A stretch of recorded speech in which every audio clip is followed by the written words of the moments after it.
YCP MLC Duvvada Srinivas family గొడవలో ట్విస్ట్ల మీద ట్విస్టులు చోటు చేసుకుంటున్నాయి. ఫోన్లో ఇంటి రిజిస్ట్రేషన్ పై దువ్వాడ క్లారిటీ ఇచ్చారు. మాధురికి తాను 2 కోట్ల రూపాయలు అప్పు ఉన్నానని, ఇంటి నిర్మాణం, రాజకీయ అవసరాలు, ఇతర అవసరాల కోసం తీసుకున్నానని చెప్పారు. రాష్ట్రంలో కూటమి ప్రభుత్వం ఏర్పడ్డాక తన వ్యాపారాలు దెబ్బతిన్నాయని తెలిపారు. అయితే మనస్ఫూర్తిగా ఆస్తిని మాధురికి రిజిస్ట్రేషన్ చేశారని కుండ బద్దలు కొట్టారు.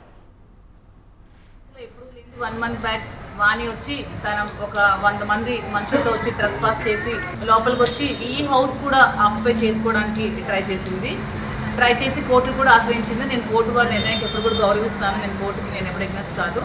ఇది కూడా ఆక్యుపై చేసుకోవాలని చూసినప్పుడు శ్రీన్ గారిని నేను కలిసి, శ్రీన్ గారు ఇంకేం పరిస్థితి, ఇది కూడా ఆక్యుపై చేసుకుంటే ఎలాగా, మీకోసం కదా, మీ మీద అభిమానంతో ఈ పార్టీ కార్యాలయం మళ్ళీ నిలబెట్టాలని కదా మీకు డబ్బులు ఇచ్చాను, ఏంటి పరిస్థితి అంటే, నువ్వు దానికోసం ఎక్కువ ఆలోచించాల్సిన అవసరం లేదు, నాకు ఎప్పుడు ఒకలా డబ్బులు ఉంచుకునే ఆలోచన మనిషిని నేను కాదు, ఈ హౌస్ని నీ పేరు మీద రిజిస్ట్రేషన్ చేస్తానని చెప్పి 6వ తారీఖు మార్నింగ్ పలాస రిజిస్టర్ ఆఫీస్లో నా పేరు మీద ఈ ప్రాపర్టీ రిజిస్ట్రేషన్ చేయడం జరిగింది. ఈ ప్రాపర్టీ కంప్లీట్గా నాది, లీగల్గా ఈ ప్రాపర్టీ కంప్లీట్గా నాది.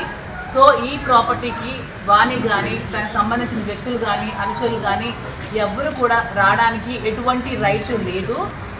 ఇక్కడికి అలాంటి ఇంకా డ్రెస్ పాస్ ఇంకొకటి జరగకున్నా, ఆవిడ మళ్ళీ ఇక్కడికి రాకున్నా, నన్ను ఇబ్బంది పట్టకున్నా, మీరు మీ మీడియా వాళ్ళు